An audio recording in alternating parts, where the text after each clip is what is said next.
A former colleague who labeled me a bad influence for not having children today demanded that I welcome his family and 3 children into my home.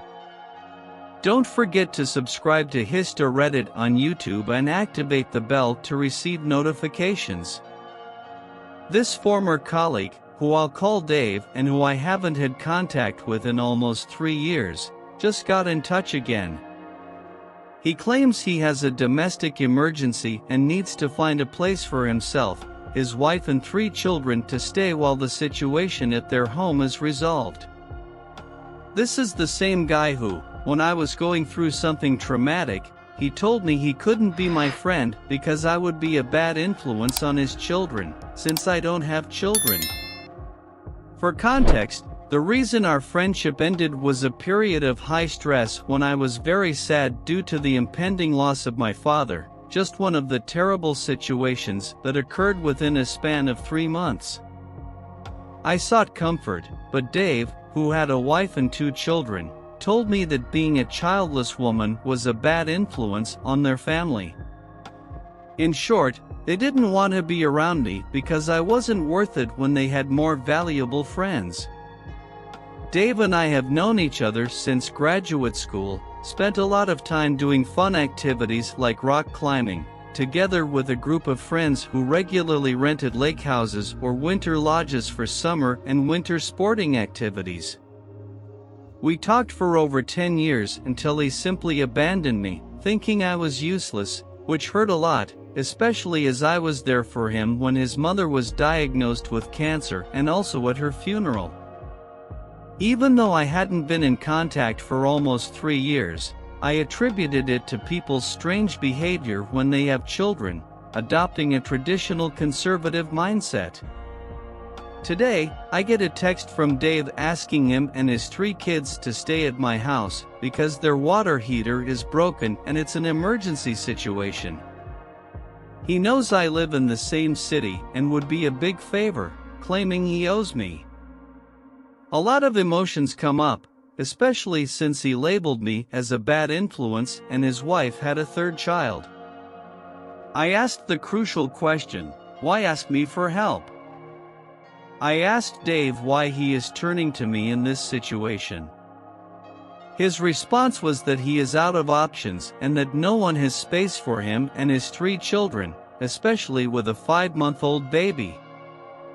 I asked why he couldn't get a hotel room, and he mentioned that it would be very expensive, considering the medical debt accumulated by his youngest son who had to stay in the NICU when he was born.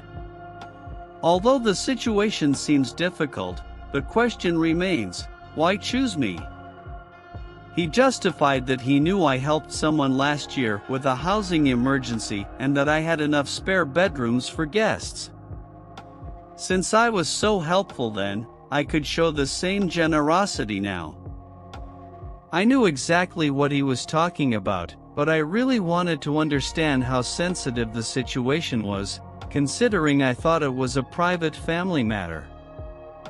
He mentioned that the situation was shared on Facebook by the couple I helped. College friend Kate, who has lupus, contracted COVID-19, even though she was very careful. This happened before vaccines were available, especially for vulnerable people.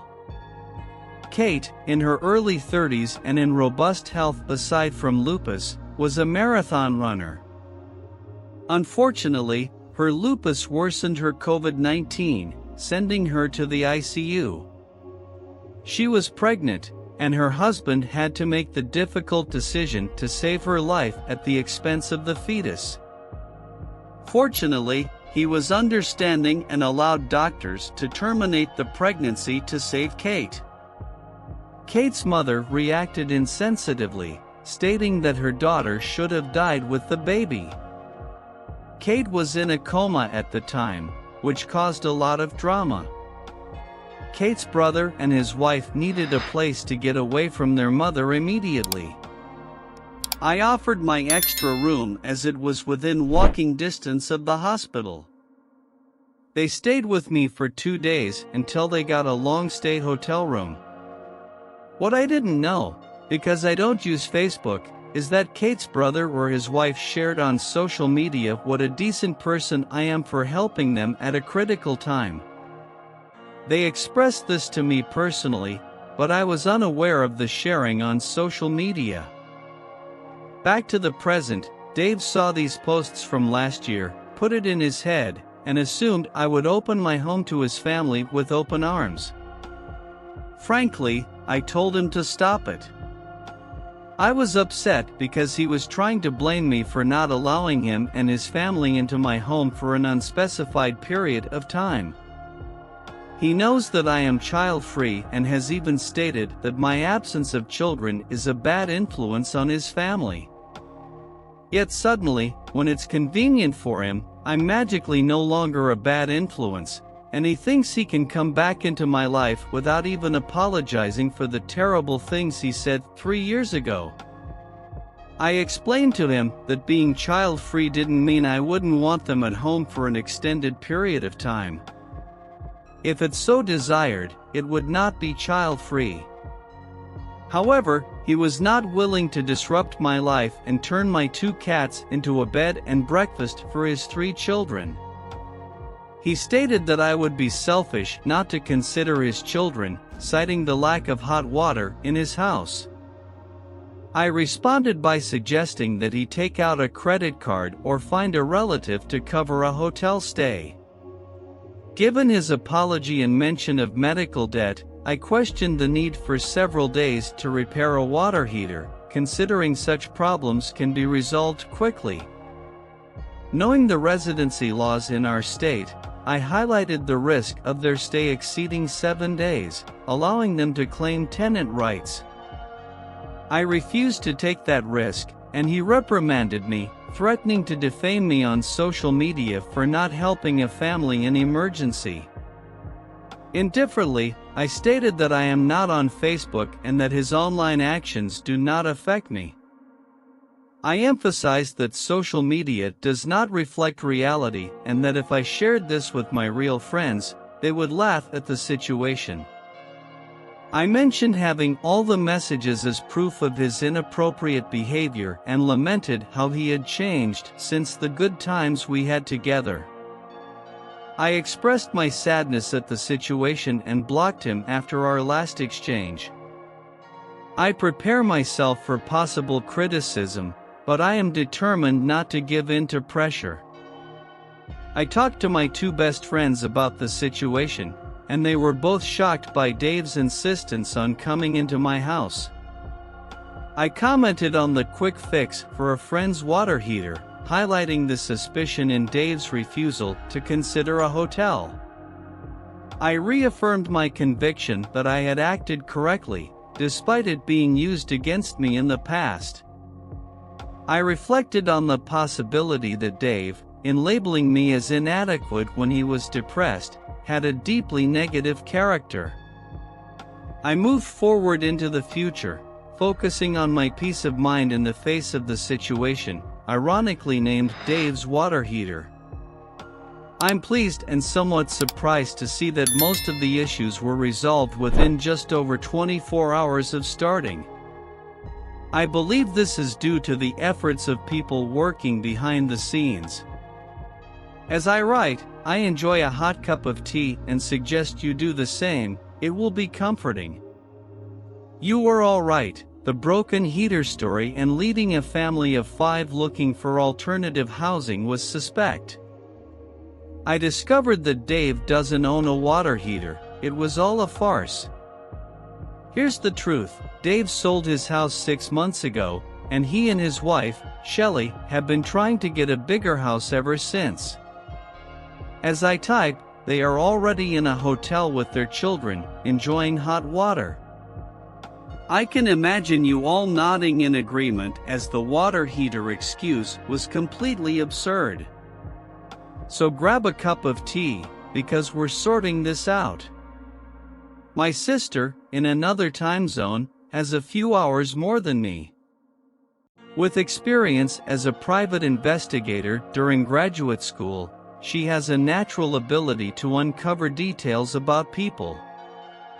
Even though she is a bit eccentric, in a good way, she is also active on social media.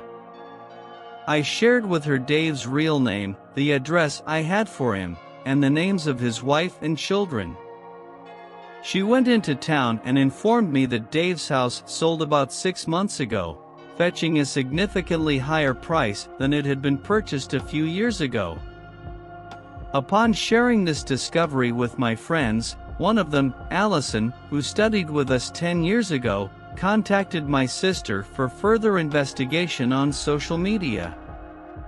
Although she was not close to Dave, she was among his friends on Facebook. Thank you to the people on Facebook who remained friends with everyone they knew at that time. With Allison's collaboration, we discover that Dave sold his house and has no problems with his water heater, demystifying his story. Thank you to Kate's brother and sister-in-law, who stuck with me through the difficult time. Laura, the sister-in-law, posted on Facebook expressing gratitude for my generosity.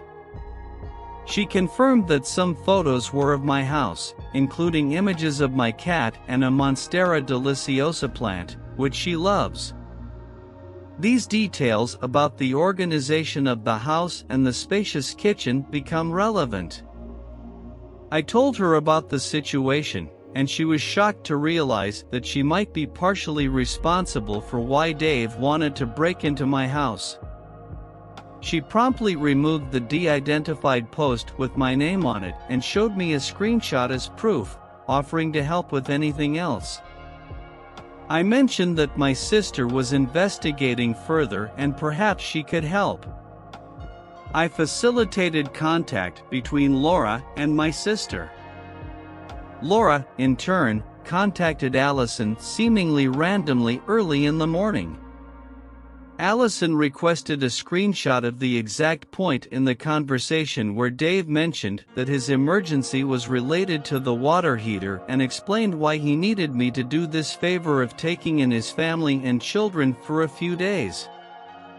I sent the capture, and there was radio silence for most of the day.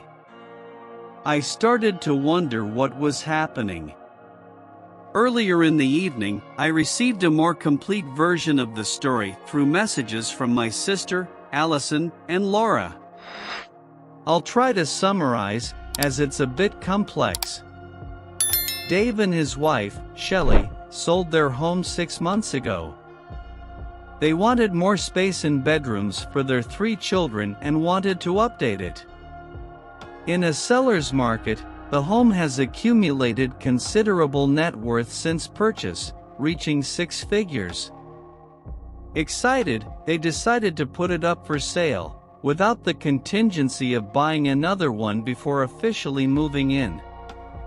The sale was quick, and Dave boasted about the competitive bidding. However, when they tried to buy another house, they faced difficulties. Every offer they made was surpassed by others, and they refused to lower expectations or adjust the budget. They did not consider houses the same size as the previous one, as they were looking for a larger one. Even with his 3rd child being born prematurely and in the ICU, accumulating medical debt, Dave resisted increasing the budget. When the new owners took over the house, Dave, Shelley and their 3 children went to a friend's house, initially as a temporary solution while they continued their search for a new home. The search was repeated, without success, and now they are facing the difficulty of finding housing for the 3rd time. Some people have suggested waiting for the housing market to become less favorable to sellers and renting an apartment in the meantime. Dave does not see this as a viable option as he believes paying for an apartment is a waste of money, preferring to invest in a mortgage. Shelley is further disturbed by the suggestion that she is not interested in an apartment smaller than her old home. Dave's family seems to be taking a long time to find a welcoming place, and people are starting to get frustrated. Dave and Shelley are reluctant to contribute groceries, and Dave's family is now 4th on the list of people willing to take them in. A month ago, they hilariously ran out of options for free housing as everyone ran out of space due to festivities and family visits.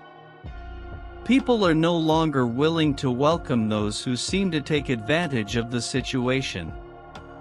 However, something unexpected happened, but this will be covered in part 2 of the story. Make sure to subscribe and hit the bell to receive notifications so you don't miss the sequel. The next video will be released soon on the channel, or you can check the link at the top of the description to see if it has been published yet. I empathize with the complicated situation. What Dave told the operator all those years ago was probably shocking, considering the long friendly history they shared, full of fun memories. He excluded her from his life as if she were morally inferior, simply for choosing to live his life in a way that didn't affect him. The relationship has changed over the years, leading Dave to devise strange and sinister plans against his former friend, or as he sees it, his current friend. What we find out he's about to do in the next part 2, is something he wasn't willing to try in his initial choices, reserving it for this operation. This whole situation seems to be the result of poor planning combined with strange and sneaky cunning, trying to take advantage of people he believes won't find out. Maybe Dave isn't thinking about it, but if you've ever been in a similar situation with a former friend, share what you would do. Be sure to subscribe to the HistoReddit channel with notifications turned on so you don't miss the next part. Check out the link at the top of the description for the continuation of the story. Today, we explore an intriguing story in the HistoReddit universe, where a past friendship resurfaces under unexpected circumstances. Dave and his family face housing challenges, revealing surprising twists and turns. Part 2 promises more fascinating details about Dave's plans. If you're as involved as we are, don't forget to subscribe, like and activate the bell to receive all notifications. Follow us to uncover more mysteries and captivating stories here on the HistoReddit channel. To the next